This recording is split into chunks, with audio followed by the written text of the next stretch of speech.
Welcome to Thin Fat Line, the podcast that explores the line between loving yourself just as you are and the unhealthy and toxic things we do and say, sometimes in the name of health.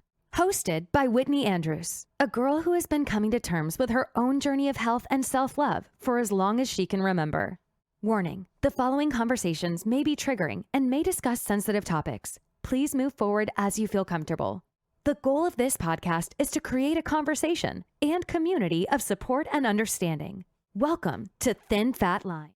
Welcome everybody to Thin Fat Line. This is Whitney Andrews, your host for today. Thin Fat Line is the podcast that explores the line between the things we do in the name of health that really serve us and the things we do in the name of health that are really toxic. And my goal for this podcast is to really kind of break down and if people walk away with one thing, it's that health is not singular. Health is kind of a wheel and needs to kind of work in harmony with each other, all the different forms. You can follow us at Thin Fat Line on Instagram, on Facebook at Thin Fat Line. It's Thin Fat Line with Whitney.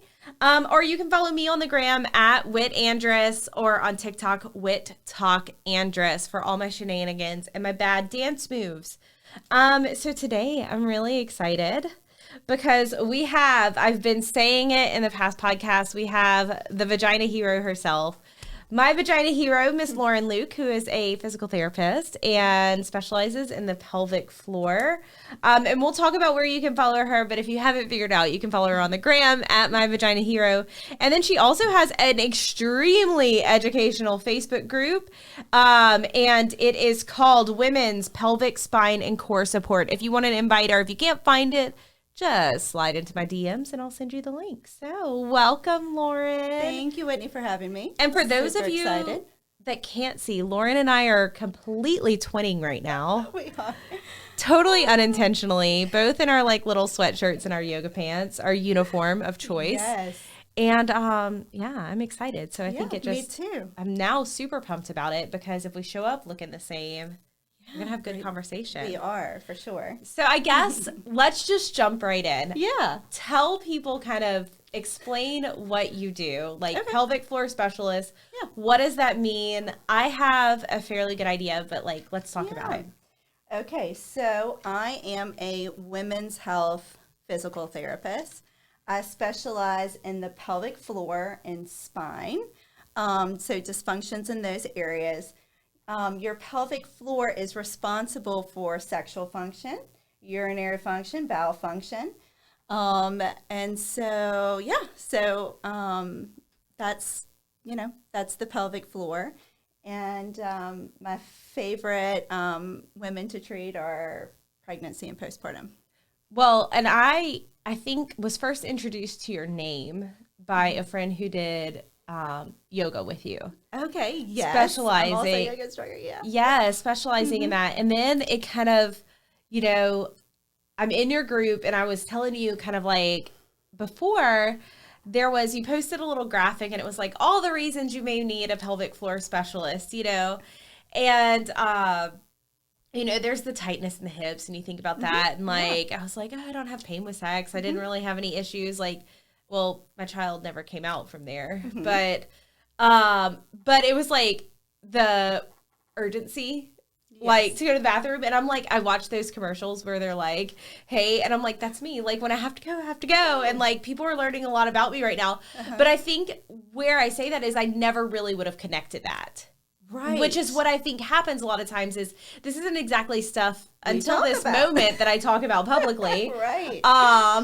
Guess I'm outing myself now. Super common. 1 in 3 women have a bladder issue. It's so I cannot drink caffeine. Caffeine yes. just, but it was until then, it's not something you're hey, on Facebook, I need some recommendations because when I have to pee. And I know it's common because I'll be in a car with a friend and they're oh my God, I'm so glad you said something. And I'm how are you able to hold it? That's what I need to know. But, so talk about some of the things, because I know, from your perspective, when I asked the question right before I kind of launched back into this, I was what is health? Right. And you said free from disease. It was a very, very scientific, and I think it's so right on. But from a perspective of kind of like overall health, because we've talked about some issues like pain and sex and urination. These aren't things people really talk about. There's a lot of shame around them for shame. one reason or another. Yes. But talk to me a little bit about kind of what your goal is with what you do for people. Right. So education and empowerment, right? So helping women get more comfortable about talking about their lady parts.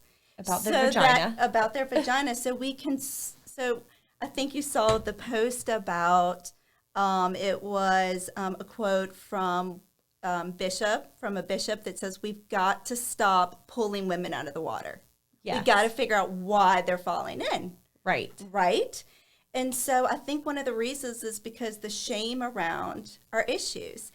And it starts with us being comfortable talking about our bladder issues, talking about our sex issues, talking about our poo-poo problems. You know, nobody wants to talk. I take that back. My husband and my kids love to talk shit. They like to talk about what it looks like. Shit talker. I'm pretty sure that there's a secret album on my teenager and my husband's phone that's just their poop. Yes. I'm not positive, but love that about you. I suspect that it exists. I've never actually seen it. But yeah, I think because I definitely am one, like, we don't talk about poop. Not a I always I'm like, look, I get Time it. and a place. But like, and then my youngest only wants to talk about farts. And I'm like, I guess I should be glad that she's not super ashamed of her flatulence, since we all have to have it. Be really comfortable. Yeah. But so I guess how did you get into this? Like, because I think this is something that 100% needed. And it wasn't until I was, I think, pregnant that I ever even thought of pelvic floor, because your OB, because of the nature of their job, and my midwives were like, pelvic floor, pelvic floor, pelvic floor, especially because I wanted to have a natural birth. Yeah. And that was the first time I really had heard anything. Thought about that. Right. Right. And I was like, what, 34? Yeah. 35? I don't know how old I was when she was 30, 33, 34. I don't know. Yeah. So, if you would have asked me in physical therapy school, okay, I'm here if for I it. was going to be helping women with bowel and bladder problems, I would have thought, you're crazy. You know, why would I do that? I'm going to treat athletes. Right. I'm going to help athletes recover from ACL injuries, you know? Right. And after I got out of PT school, you know, I was very motivated to becoming board certified in orthopedics. Okay. So I was helping those bone? athletes, right? Until I got pregnant. So And so, you know, you mentioned something, and I just thought about it. I mentioned on the last podcast, I'm pretty sure that most of my podcast topics come from TikTok, if I'm being totally 100% honest. Because there's a lot of like really clever people out there. Mm-hmm. But I saw this one yesterday, and it was like, let me tell you why women are wizards. Have you ever thought about the fact that they can turn something without a bone hard, that they can bleed 7 days without being injured, that they can create human life? Like, and it was like all these things that like are typically kind of like shamed in the public. Like, we don't talk about our periods. We don't talk about like our bladder. We don't talk about like all this. But she's like, so if you're just curious, like, women are wizards. Yeah. Like, you don't need to know how it happens. But it was like one of those things that I'm like, you're so right. Like, I can do all these things. Like, and so it was like really like I thought about that, and I was like, oh, that would be funny for Lauren. But and it was interesting that I saw it last night before I was coming to talk to you, and we're talking about this. But so you got pregnant. Yes. And you started thinking about your pelvic floor. Oh. Because who doesn't I felt it when they're creating life? Okay. Yeah, I was having tremendous pain.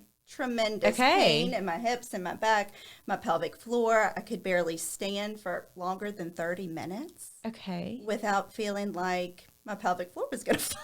So the muscles, right? Between my pubic bone and my tailbone. And I thought, man, you know, here I am, a physical therapist, an orthopedic physical therapist, and like, I don't understand what's happening to me. Right. I really don't get this, right?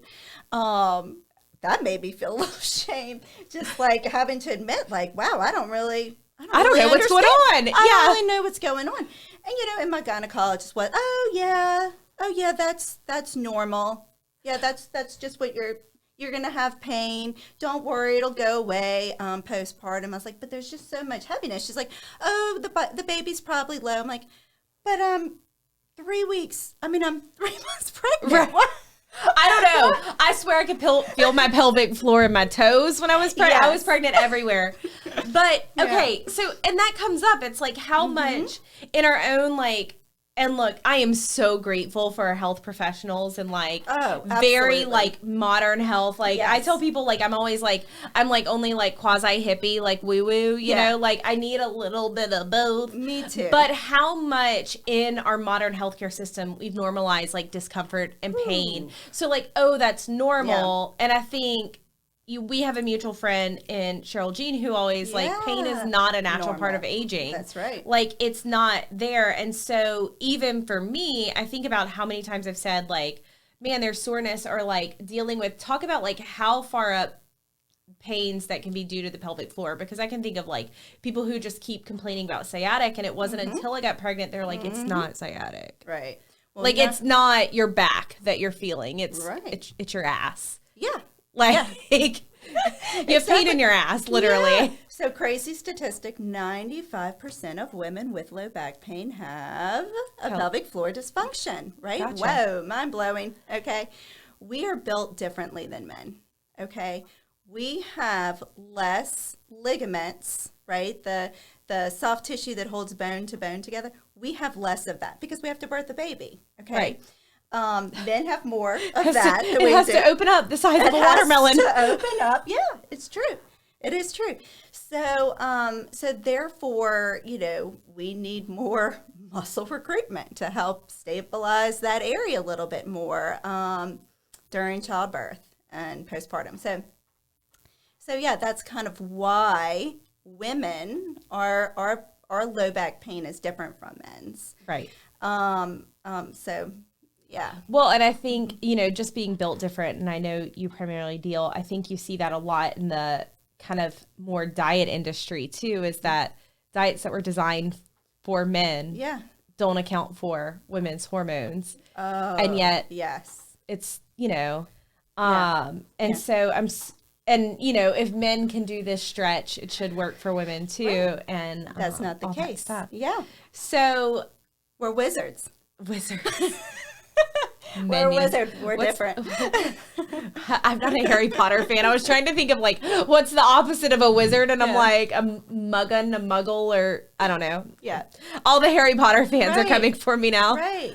Women were not little men. Yeah. You know what I'm saying? And I think it's like, I'm so grateful that there are two types, because if everybody was having the same issues at once, it would be bad.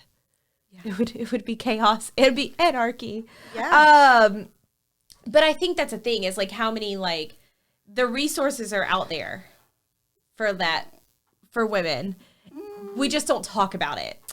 Yes. I feel like coming from like, I'm going to go to the marketing and PR. I feel like the resources that have the money to promote them and give them out to the public are primarily for men. Yes. Absolutely. That could be a whole soapbox just on the BMI scale on its own. Oh, which, FYI, we're going to talk about the BMI scale and how it was designed as a study in eugenics for the optimal white male. Just facts. But we'll get there later. Yes. I have a story around that too. Yeah, okay. We'll just have to come back and talk about that alone because I have a soapbox about BMI. Me too. I have a soapbox about a lot of things. Me too. They're just lined up. Sometimes I carry them with me. Yeah. So talk a little bit about like what it looks like. So I come to you and I'm like, hey, I have back pain. I was referred to a pelvic floor specialist. Yes. Talk to me about kind of like when should they come see you, and then what should they expect? Okay. So it's a loaded question, probably. Okay. Sorry. It is, but that's okay. Let's see if we can. Let's go. Piece by Let's piece. go. Okay. So if you're having any low back or hip pain, okay. If it's bothering you to sleep at night, if you're having pain taking care of your children, if you're having pain with intercourse, okay, which I see a lot of women. I'm like, do you have pain with intercourse? No, it's fine. But they have gotten so used to pain because maybe they've been dealing with endometriosis for such a long time, and they've normalized pain. Right. They don't even know that that's painful, right? Until I do an internal assessment. But so maybe you're having belly problems like bladder issues, bowel issues.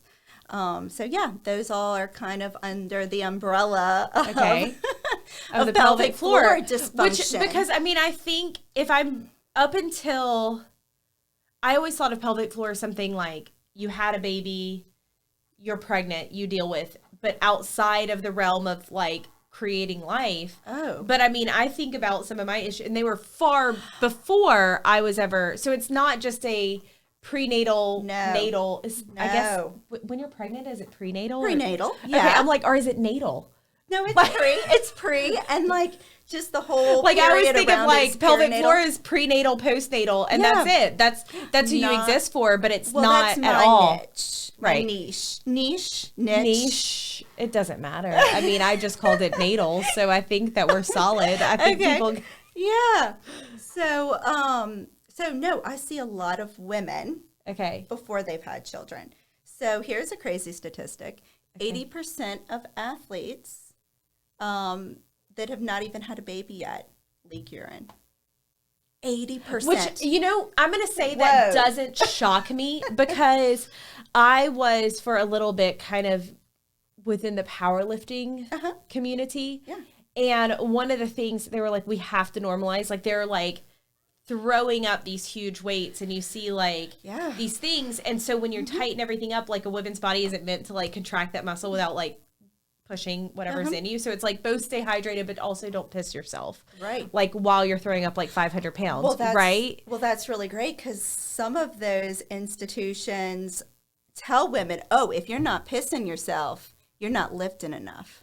And it's just kind of like, it was what, that was the first. Good. That's actually good. Like, it was the first time that like I saw that because I was like, I could like lift a bottle of water sometimes and, but that was the first time. So that statistic actually doesn't, like, I say that because I'm like, that makes sense. Because if you think about like the level of training that these athletes go through. Yes, absolutely. And those muscles are stabilizing your pelvis and they're stabilizing your spine. So yeah, they're have bowel, bladder, and sexual function, right? Right. But they're also stabilizing your pelvis. Right. And your spine. And every step you take, that force goes up into your leg, up into your pelvis, into your pelvic floor muscles. So it's just... Yeah. We just don't think about the pelvic floor. It's very taboo. We think about legs. We think, you go to a massage. I think, why I don't think I thought about it is because if I go to a massage therapist, the sheet stays over, like they don't get like, even though where I need it is like the groin, like I want somebody like digging into like the groin area. Yes. They're not moving that sheet from there because I tell them get in there. Like get up in there. Like get in there. Well, and I think it's like really to prepare people too, because there is this, we talk about the lines between everything. I think there is this line of if there's not the education when they come see you, it can feel a little like, well, it's going to be invasive one way or the other, but it can also feel very like, oh my God, was that right or wrong? What just happened? Harassment. Like where's the thing? So I definitely can see where it's kind of, unless you're looking to talk to somebody about the pelvic floor, this is how it works and this is what's going on. It can be like, there has to be like a level of like protection for everybody involved to know that they're in a safe space. Exactly. Yeah, that's very important to me. Well, and I think that you do a really good job because for anybody listening, one of the things I love about you is I've actually, like, full disclosure, never gone and seen you. I keep telling Amber, I'm like, I'm going to make an appointment. I'm going to do this. Because you posted that graphic and I'm not like, well, shit, Diss me. Like. Diss me, right? Yeah. So many people, I'm like, oh. And like, I make no qualms about it. Like if people go on a road trip with me, they're like, oh, do you want me to grab you like a coffee? And I'm like, nope. Nope. Water only. Like, No do you caffeine. want to stop 10 times? Nope. And I'm not talking like, it could be like we stop it on the side of the Atchafalaya Basin Bridge. Like there is no, like we don't wait till we get to a gas station.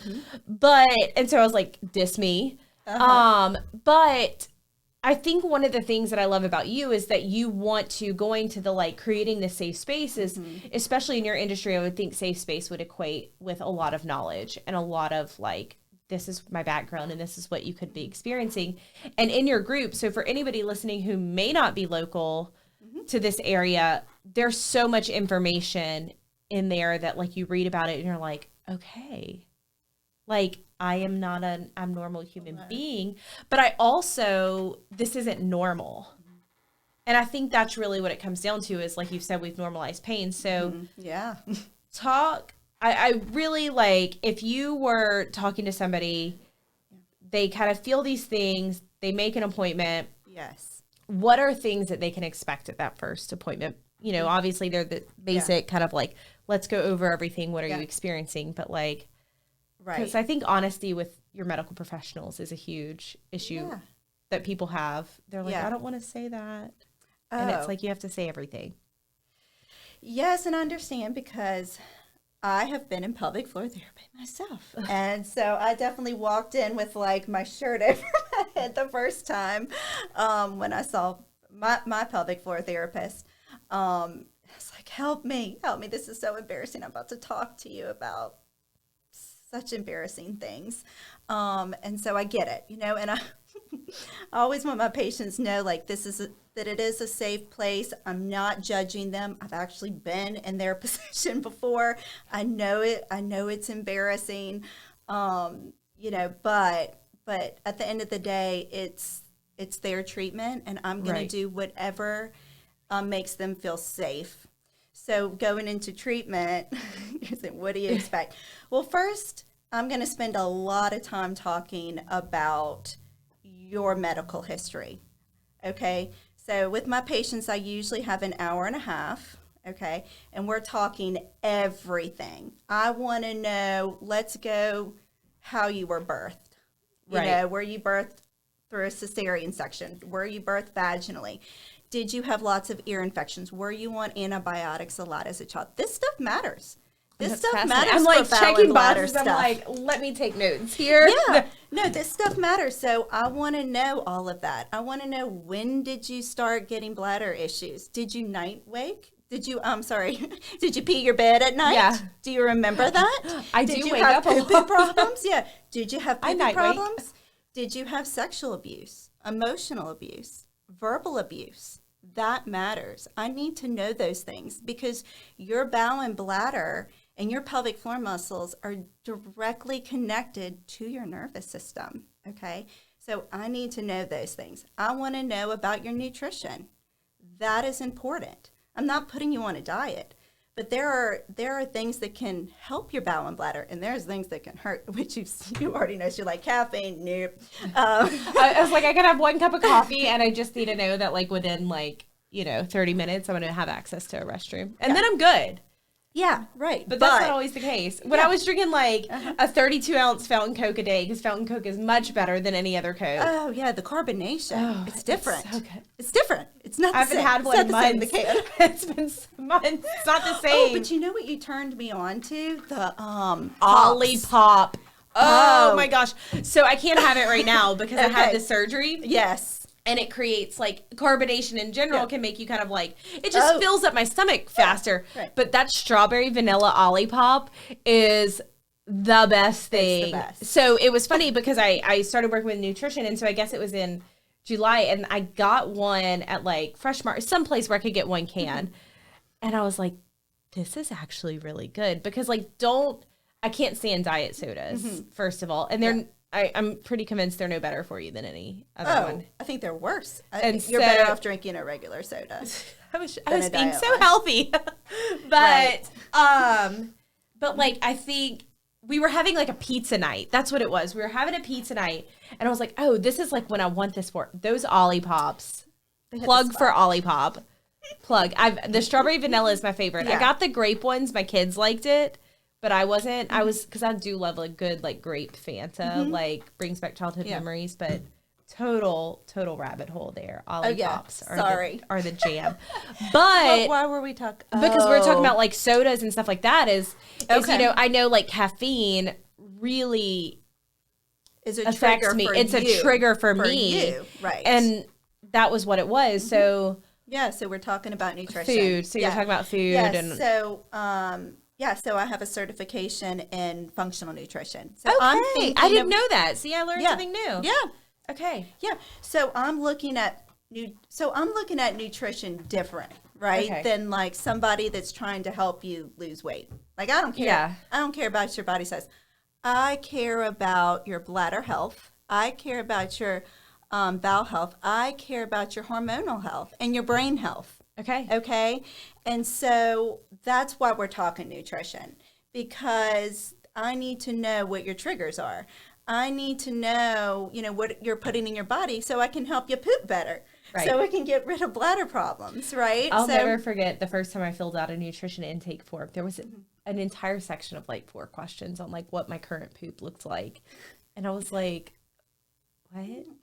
what? Am I supposed to check boxes? There were like images and I'm like, am I supposed to check boxes? Like it was the most bizarre thing. But then I understood it as I went down the journey because I would have checked a different box. And so it was fascinating to me how much you can learn from the things that come out of ourselves. Yeah, exactly.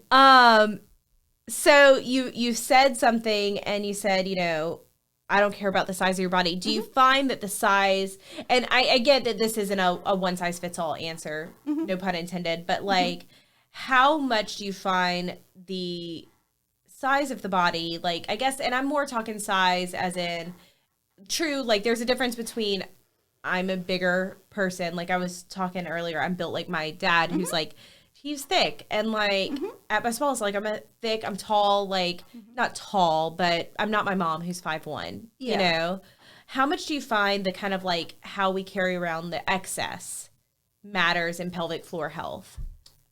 Well, so there is a little physics behind it, of course, right? So if there's a little bit more abdominal fat, it is gonna, place a little bit more strength, just like a baby would. Right. It's physics, right? Right. It's factual. But what I say is, okay, well, what can we do with the pelvic floor to make it stronger? I'm never going to tell anybody to that okay, there's a direct link. First, you have to lose weight before I even treat you, because I think or that these are directly related.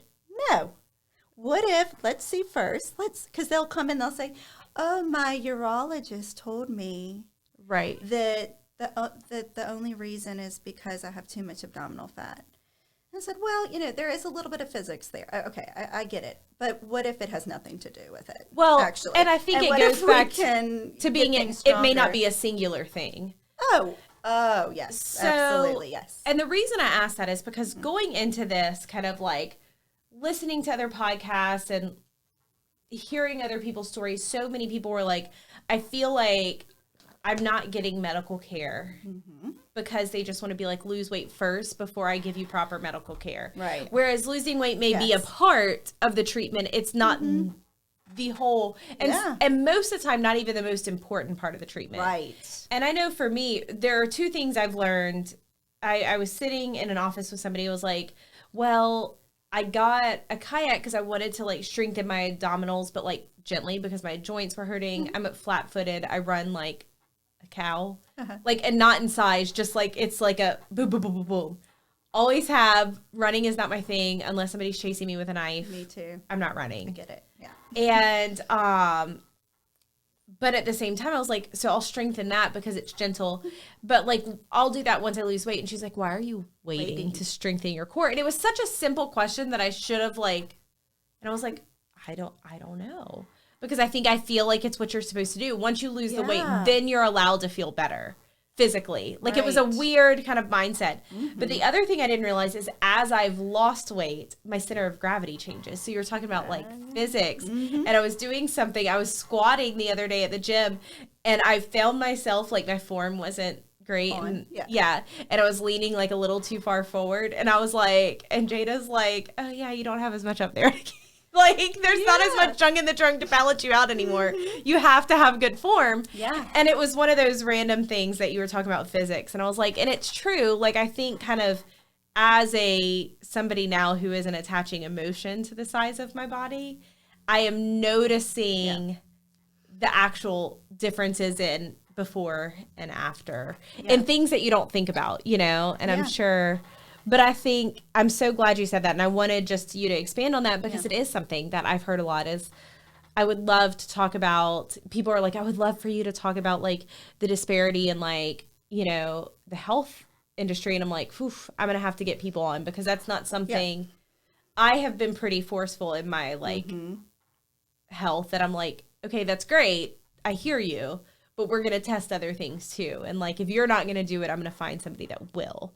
And so I've never experienced it, but I also know that it's a huge experience for a lot of people. So I'm like, we're going to get other people on to talk about those things and I will be a part of it. But I'm glad you said that. So, okay. So talk to me. I always ask people, define health for me. So define health, like whatever it is. Well, women's health, right? Because that's really forget my the area. men. Yeah, they don't have. They're not wizards. Yeah, they're not wizards. But I guess when it comes to women's health, because I know that's kind of why I'm here. We're talking about women's health. It's more about body, mind, and spirit. Okay, like how is your stress? How is your nutrition? How is your movement? How, that's kind of what that's what I'm thinking about as far as health. Because we're talking about how I'm concerned with bowel health, bladder health, bone health. Like what is health? Like what are we talking about here? If I was a cardiologist, we'd be talking about heart health, right? And so, but as a women's health physical therapist, I'm concerned about your mental health, and I'm concerned about your spiritual health and your physical health. So it's all I'm looking at all three of those things, right? So well, and I would think stress too, because we tend to, when we're stressed, it affects everything physically and mentally. Mentally, right. So, and that is something we're gonna have to come back on because I mentioned it before. I really do think that such a topic that needs to be talked about is just the sexual health of everything. And like, absolutely. And I think especially as somebody that's been all kinds of sizes, how that affects your sexual health and how actual like physiology affects it and stuff. So we're going to have to talk about that. I love because to talk sex. Yeah. We have to talk sex and not get voted off the island. Oh, although can we start a new island? Yeah. Okay, cool. As long as there's an island to go to, I'm good.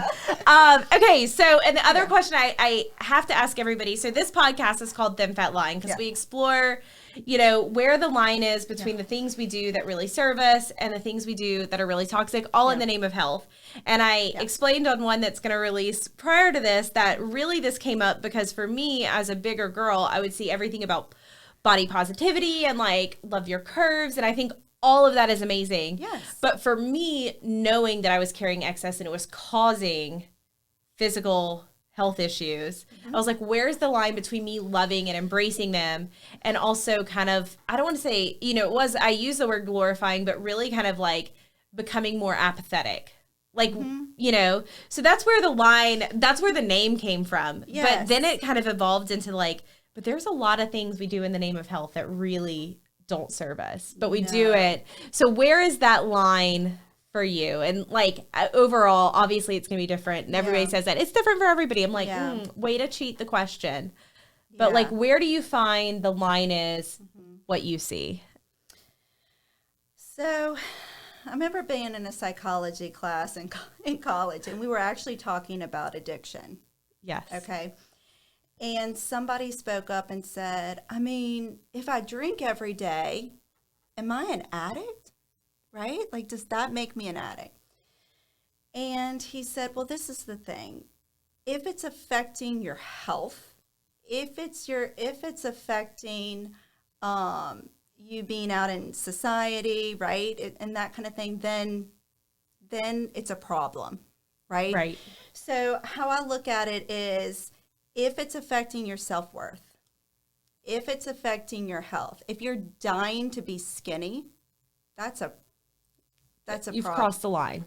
You've crossed the line. If you're doing everything to look a certain way, that's a problem, right? So, I want everyone to be well, mentally, physically, spiritually.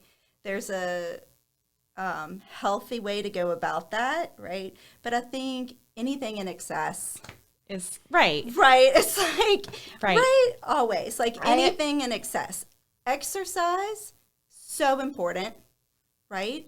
Exercise can cure so many diseases, but can also create so many if Right. you do, right? Well, and I mean, It's- I've talked about that that's the too. fact, right, okay. Is, being if you're going to work out, being in a community that really kind of is okay saying like, hey, you might want to do that different from a physiological standpoint. But yeah, I 100% agree. And I think really the point, and like if people can take anything, is that you really do know your health. Yeah.